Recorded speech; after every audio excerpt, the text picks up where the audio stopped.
Madame, Monsieur, bonsoir, bienvenue à tous. C'est un plaisir d'être avec vous. Voici les titres de ce 12 avril. 100 jours à la tête du Burkina Faso.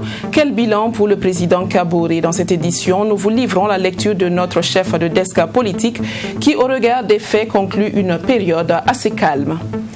Le Conseil d'information et de suivi des actions du gouvernement donne un carton rouge au ministère en charge de l'Éducation nationale pour son manque de diplomatie dans l'entreprise des nouvelles réformes. Le CISAG craint le pire.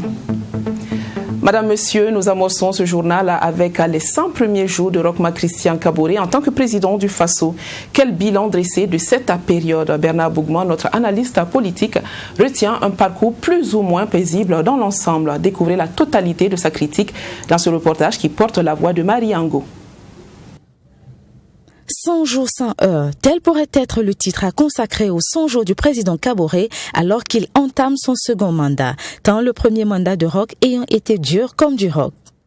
Installé dans l'exercice de ses fonctions le 29 décembre 2015, Roch a eu un bail très difficile, dans la mesure où déjà le 15 janvier 2016, soit quelques 2 semaines après son investiture et alors que son tout premier gouvernement, conduit par Paul Kabatieba, venait d'être formé et non installé, la capitale burkinabé est la cible d'une attaque terroriste qui a visé le restaurant Cappuccino et l'hôtel Splendide. Une attaque qui a fait 30 morts issus de 11 nationalités différentes. C'est dans ce contexte que les magistrats burkinabés vont donner le ton des différentes grèves en lançant son préavis de grève du 21 au 29 janvier 2016. Selon le Faso.net qui avait eu la primeur de cette information, sa source issue du cercle des magistrats aurait confié. Le 30 décembre, nous avons écrit au président du Faso pour lui dire qu'on a tenu une assemblée générale et voici les conclusions. Et le 5 janvier 2016, nous lui avons envoyé le préavis de grève. Donc il a reçu 2 notes. Inutile de le dire, le président Roch a été très bien accueilli, car il sait ce qu'il attend désormais. Une crise sécuritaire à gérer, une lutte contre le terrorisme, une fronde sociale à juguler, les insurgés soif de liberté de tout genre à exprimer, les acquis de l'insurrection populaire à préserver, une opposition politique avec pour tandem l'UPC, CDP à tenir compte. Sans oublier les nombreuses attentes des populations burkinabées sur les plans social, économique, politique. La suite, on la connaît, mais cette fois-ci, les choses sont différentes. Roch et son gouvernement se la coulent douce.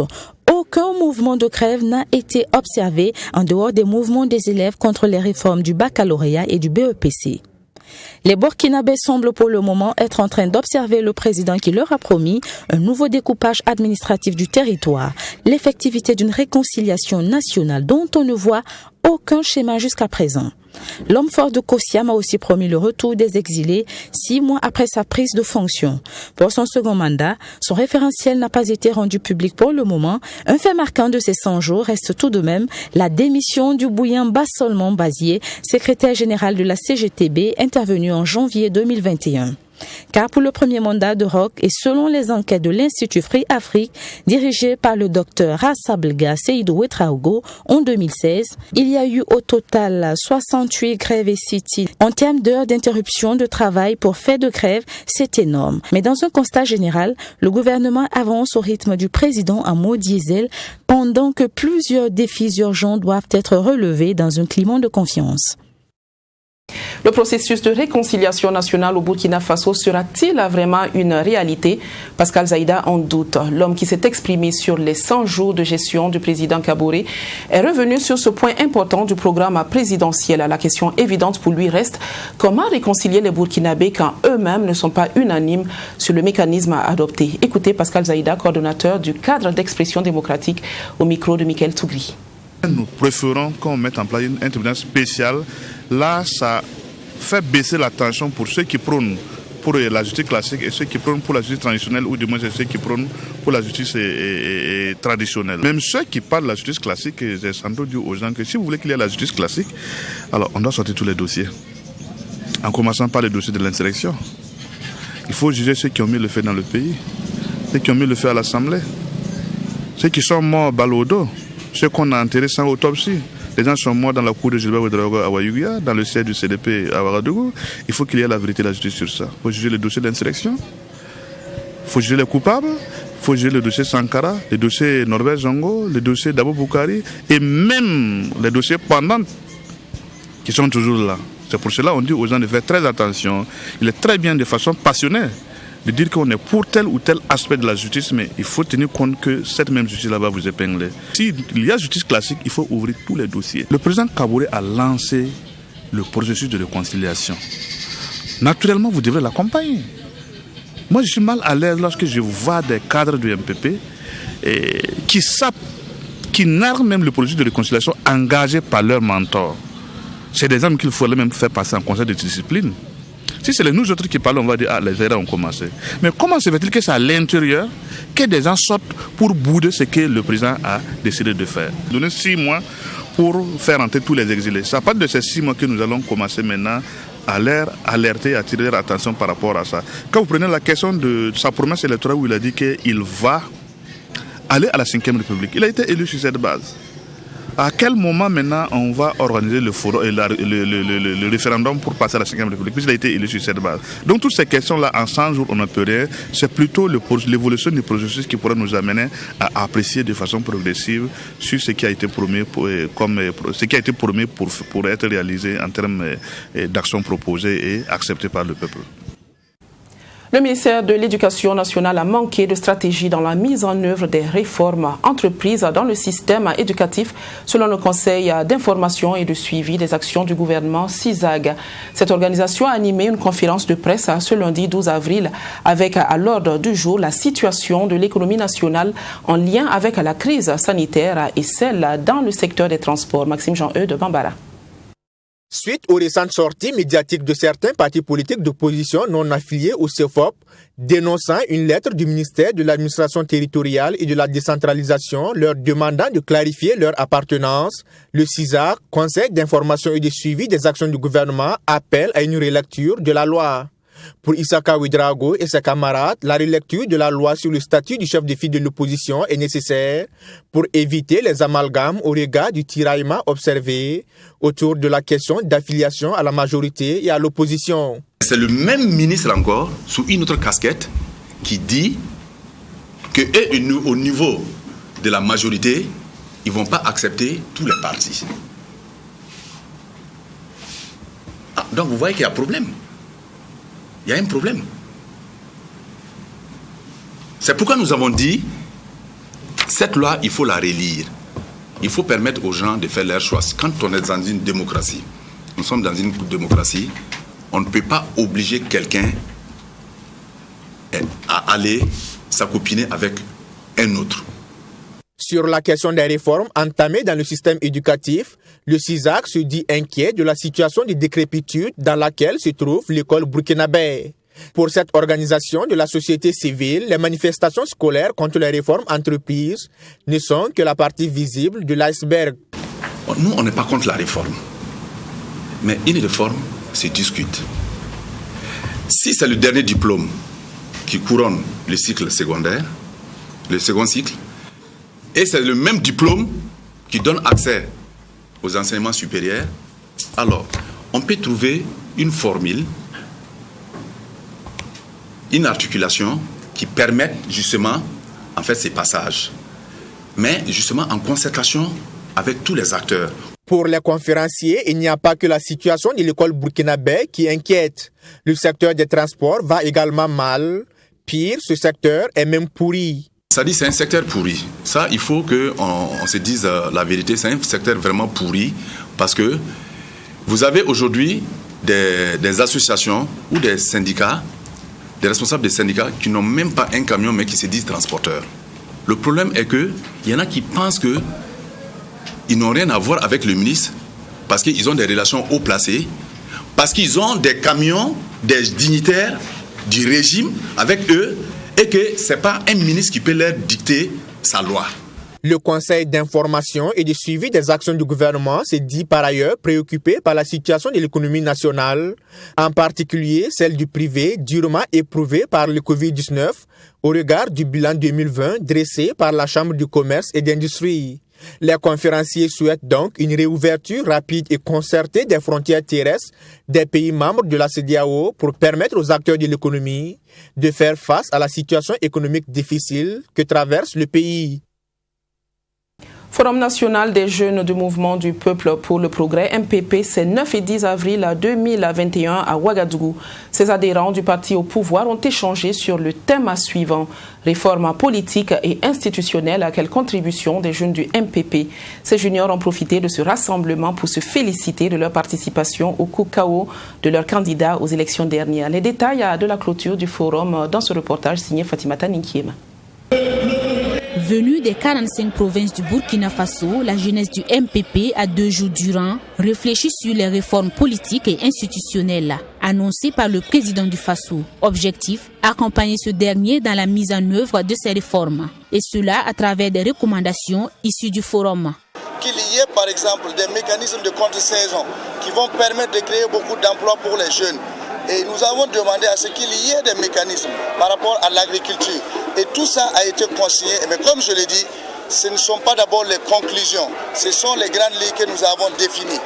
Et donc il est important que vous sachiez qu'effectivement nous avons balisé le terrain, comme je l'ai dit, mais un document va être fourni dans au moins 2 mois avec un travail profond pour permettre à ceux que vraiment les dirigeants puissent avoir un document profond pour pouvoir nous accompagner. Et c'est un document qui va porter sur plusieurs questions en lien avec les réformes politiques et institutionnelles. Des idées concrètes de jeunes qui ont participé à ce forum. Même la réforme sur la justice, nous nous sommes dit que c'est très important de retravailler à ce niveau-là pour pouvoir accompagner, parce que vous savez, quand nous parlons de réconciliation, il y a aussi les aspects de justice. Et les jeunes ont tenu aussi à parler de cela et à le souligner. Vous avez aussi les secteurs pourvoyeurs d'emploi, que ce soit par exemple l'économie, que ce soit les mines, que ce soit l'énergie, l'agriculture. Tous ces aspects-là ont été abordés et nous avons demandé à ce que un travail profond puisse être fait à ce niveau-là. Ce sont au total 8 sous-commissions qui ont travaillé à donner des grandes réflexions, à en croire le responsable de la jeunesse du parti au pouvoir. Selon Dr Bachir Ismaël Ouedraogo, ces commissions vont continuer le travail sur le terrain afin de récolter plus d'idées auprès des jeunes. Ces 2 jours de rencontre ont donc marqué le démarrage effectif de ce travail. Le nouveau temps pour la démocratie NTD mobilise, félicite et encourage cette troupe et a entrepris une tournée nationale. Les responsables du parti étaient ce samedi dans la commune rurale de Tanguin-Dassouri. Là, le président du NTD s'est réjoui de pouvoir compter sur Adama Zongo, ancien maire de la localité, Mamidriana Kamabou. Le président du Nouveau Temps pour la démocratie, Vincent Dabilgou, a au cours de cette rencontre exprimé sa satisfaction au regard de l'engagement politique de la jeunesse de Tanguin-Dassouri. Il a également salué la contribution de ses militants pour la victoire du candidat Roch Kaboré lors de l'élection présidentielle du 22 novembre 2020. La délégation du NTD est venue apporter son soutien à l'ancien maire de cette localité, par ailleurs ex-militant du Congrès pour la démocratie et le progrès, Adama Zongo. Nous pensons que l'arrivée donc de Adama Zongo dans le NTD et de la jeunesse dans le NTD va permettre de pouvoir maintenant mettre en œuvre ce que le président Roch Marc Christian a prévu. Parce que j'ai dit que dans le domaine du développement, il n'y a pas de fin. Chacun doit faire ce qu'il peut pour pouvoir apporter sa pierre à la pierre. Mais dans la réalité, c'est parce que c'est les besoins de l'homme qui sont sans fin. Mais nous devions travailler, parce que ce que nous sommes en train de faire, n'ont pas dit que nous pouvons prendre à 100% l'ensemble des besoins de la jeunesse, mais nous allons faire l'essentiel pour permettre à chaque jeune de pouvoir trouver l'essentiel, pour pouvoir développer en lui-même ses propres capacités, afin de pouvoir vivre dans une bonne satisfaction de ses besoins. Adama Zongo a laissé entendre que le choix d'adhérer aux idéaux du NTD révèle d'une conviction que c'est un parti qui a de l'avenir. C'est aussi, selon lui, pour accompagner le président du Faso dans son programme de développement. Pour nous, c'est un engagement que nous avons pris pour la construction, pour le développement de la commune de Tanguin-Dassouri. Et nous savons que si Tanguin-Dassouri se développe, c'est le Kadiogo qui se développe, c'est le Burkina qui se développe, pour accompagner ceux qui se ce qui le président Roch Marc Christian Kaboré, dans sa quête de réconcilier tous les Burkinabés, tous les fils et filles de ce pays. Et nous sommes d'accord pour l'accompagner dans ce sens. L'ex-maire de la commune de Tanguin-Dassouri a réitéré l'engagement de la population à accueillir le parti de Vincent Dabilgou. Pour ce faire, il a exhorté les uns et les autres à se faire mutuellement confiance.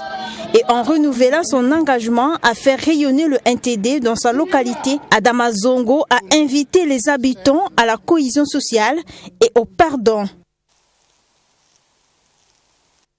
Un réseau de plus de malfaiteurs hors d'état de nuire. Cette action relève de la brigade de gendarmerie de Boulmiougou qui a démantelé cette formation de cambrioleurs suite à des investigations qu'elle a menées. Au nombre de 6, les délinquants ont été présentés ce matin aux hommes de médias ainsi que les différents objets volés. Sanata Seri.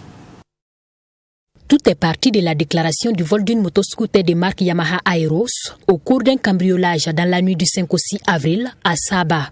Et les investigations ont permis de démanteler ce groupe de 6 délinquants composés de spécialistes en fabrication de fausses clés, en modification et transformation d'engins, en confection de faux documents, ainsi qu'en recel d'engins et trafic de stupéfiants.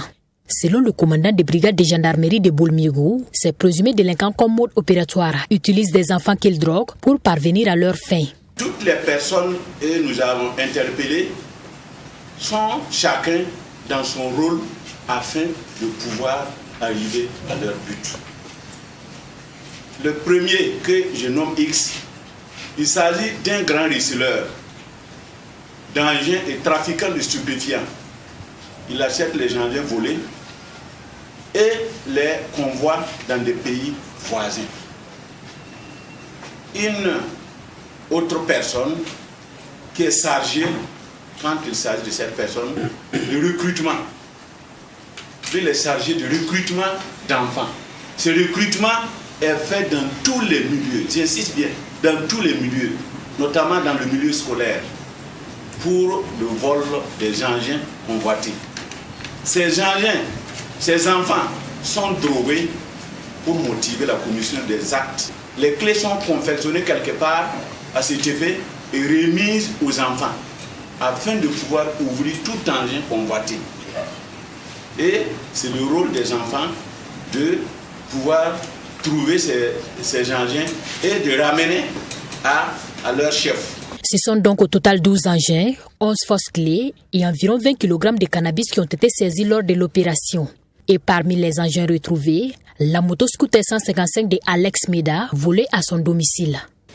J'ai été victime d'un vol dans la nuit du 6 avril, au petit matin, aux environs de 3 heures. Et donc, suite à une plainte que j'ai déposée dans la matinée à la gendarmerie, ils ont pu retrouver ma moto. Donc, je suis heureux d'entrer en possession de ma moto.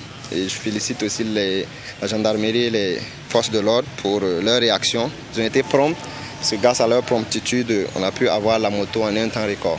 Les investigations se poursuivent, mais en attendant, ces présumés délinquants seront présentés au procureur du Faso près du tribunal de grande instance de Ouagadougou.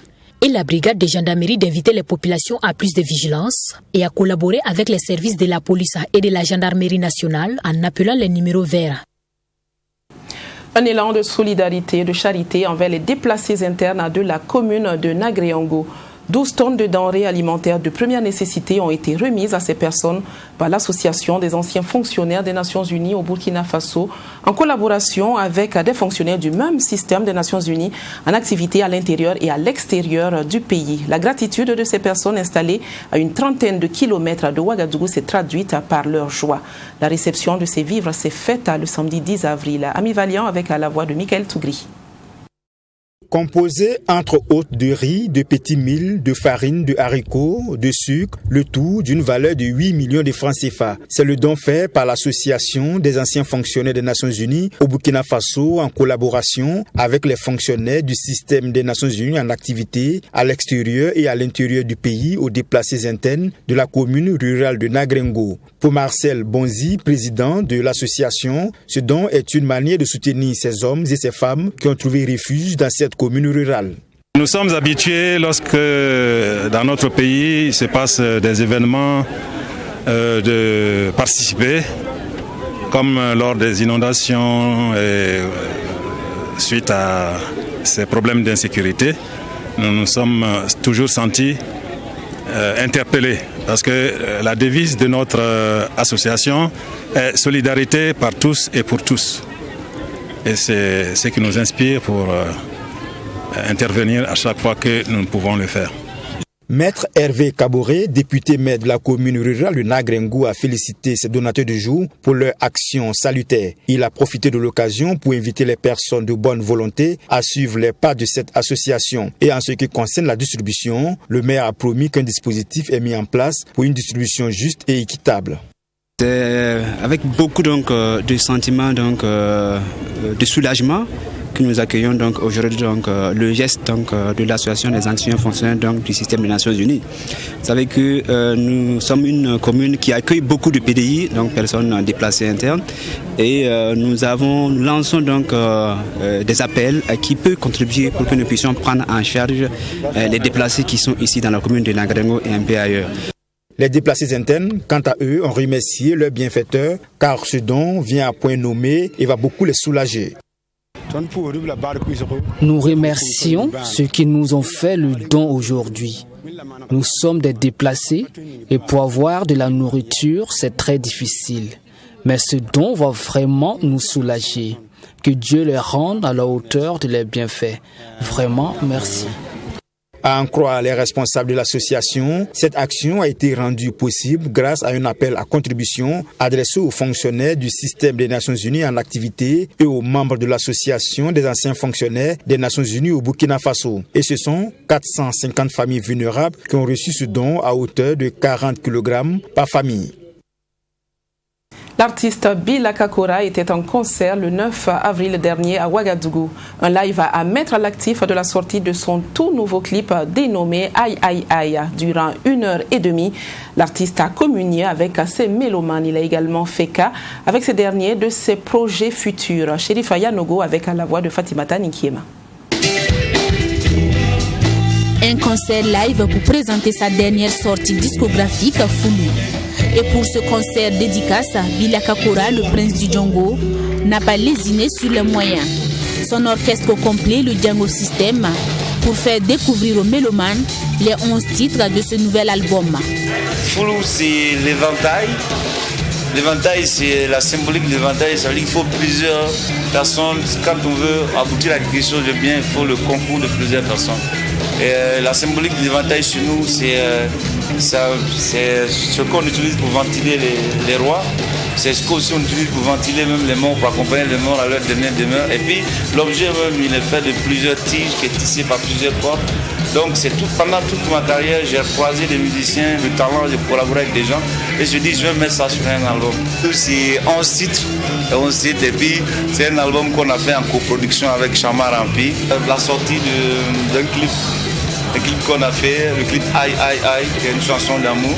On s'est dit qu'on va lancer le clip parce que ça faisait longtemps avec tout ce qu'on connaît, avec la pandémie qui est là, donc on n'avait pas l'occasion de le dire, on va en profiter, faire un concert.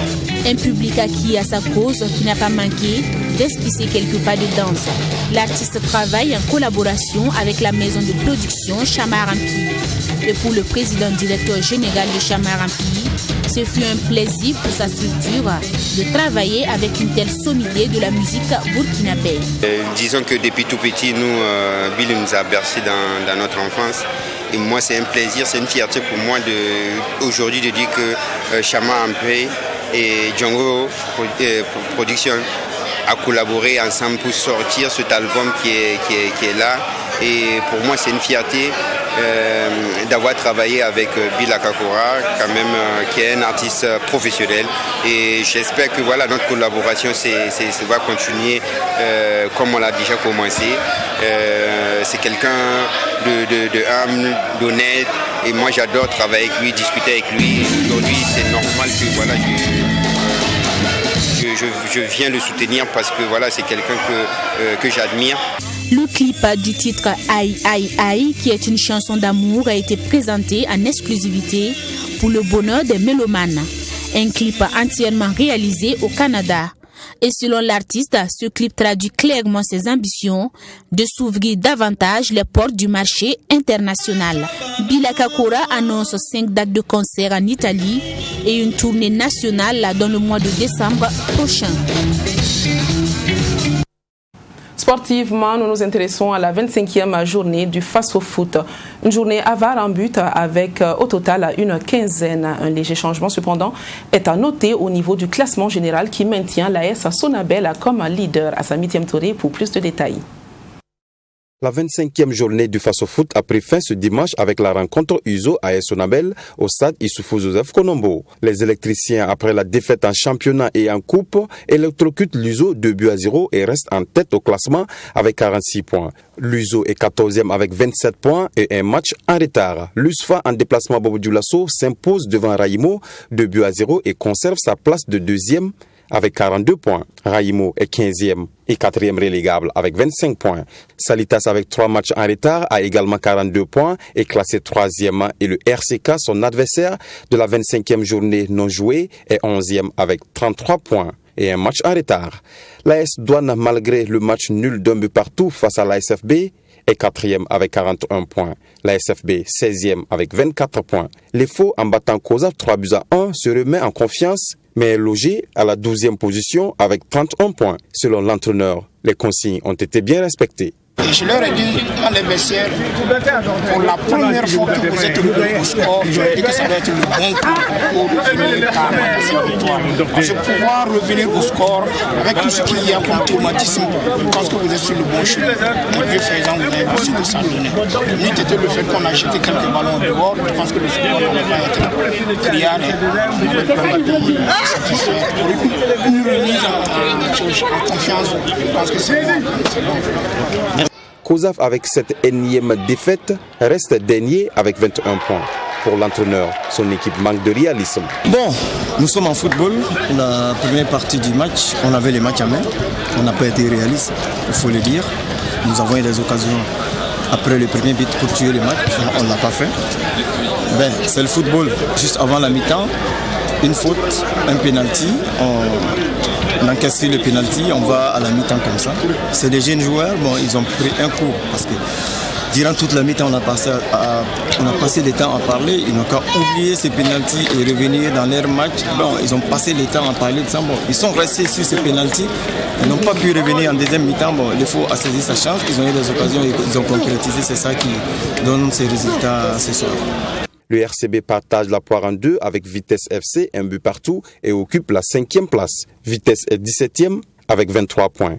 Royal et Majestic, après un match nul et vierge, occupent respectivement la 6e et 7e place avec 34 points chacun. La Sfayininga totalise également 34 points, classé 8e. Après le carton de 3-0 face aux Léopards de Saint-Camille qui sont 13e avec 28 points. La SEC de Koutgou, tenue en échec à domicile par un score vierge par l'AS Police, occupe la 10e place derrière l'AS Police, mais avec les mêmes nombres de points, 33 après la 25e journée. Retenons également que malgré quelques journées sans inscrire un but au compteur, Mohamed Lamine Ouattara de l'AS Sonabel reste le meilleur buteur avec 15 réalisations, suivi de Assami Sansanda de l'AS Douane, 13 bâtons. Et c'est au pas de course que nous retrouvons Assami Touré pour en savoir davantage sur le contenu de Sport 3 de ce soir. Bonsoir Assami. Bonsoir Cynthia, bonsoir à tout le monde. Bien installé avec quelques décodeurs déjà? Oui, bien sûr Cynthia, oui, on est déjà sur le plateau. Un seul décodeur pour le moment, Isaka Ilboudo. Bonsoir Isaka. Bonsoir Samy, bonsoir à Cynthia. Bonsoir. Voilà, les autres vont s'installer au fur et à mesure pour que l'émission puisse commencer évidemment. D'accord, bonsoir Isaka. Alors Assami, je suis prête à parier que dans cette édition, nous allons nous intéresser encore au face au foot, certainement, et puis également à la défaite de Salitas à la 4e journée de la CAF, n'est-ce pas? Bien sûr, Cynthia, on va commencer évidemment avec cette défaite de Salitas pour cette 4e journée de phase de groupe de la Coupe de la Confédération africaine. Vous savez bien que Salitas devrait recevoir Diaraf, cette équipe du Sénégal au Burkina Faso, pour ce match retour. Malheureusement, oui, c'est le stade du 4 août qui a été suspendu. C'est au Bénin que Salitas a reçu cette rencontre et une défaite, on va dire à domicile. Donc un voyage qui a été périlleux pour l'équipe de Salitas.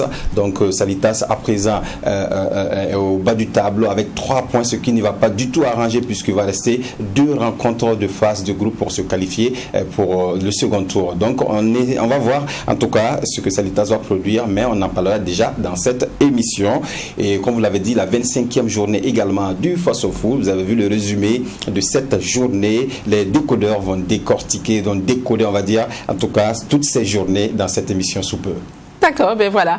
En tout cas, je pense que les téléspectateurs ont eu leur avant-goût. Restez donc connectés, ça se passe tout de suite après ce JT. Merci beaucoup Assami et très belle émission à vous. Merci Cynthia. Madame, Monsieur, avant de refermer définitivement cette édition, je porte à votre connaissance ce communiqué du président du Présidium de la Fédération des associations islamiques du Burkina qui porte à la connaissance des fidèles musulmans et de l'ensemble de la communauté nationale que le croissant lunaire marquant le début du jeûne de Ramadan a été aperçu ce 12 avril 2021 dans plusieurs localités du Burkina. Par conséquent, le jeûne de Ramadan au Burkina Faso commence le mardi 13 avril 2021. C'est la fin de cette édition. Je vous retrouve demain à 20h. Merci de nous rester fidèles. Bonne suite sur la chaîne, sur la télévision interactive. Bonsoir.